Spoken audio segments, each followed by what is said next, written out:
Senian, balik lagi kita di Gerbek.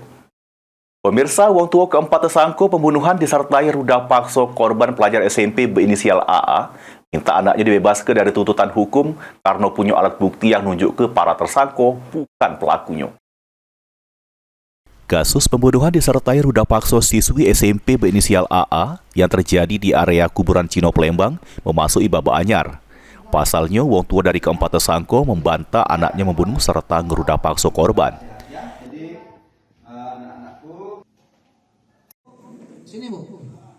Didampingi kuasa hukumnya, wong tua keempat tersangka pun muncul di hadapan para awak media. Dijelaskan kuasa hukum, pihaknya punya alat bukti yang jadi pegangan untuk membuktikan keempat tersangka tidak bersalah.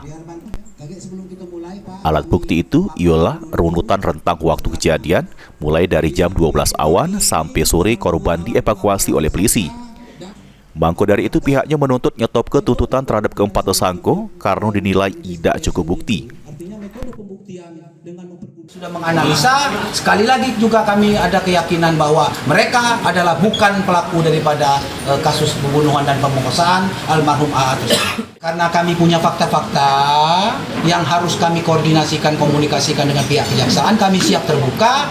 Kalau memang pihak kejaksaan nanti setelah fakta-fakta ini kami sampaikan berpendapat lain, silakan.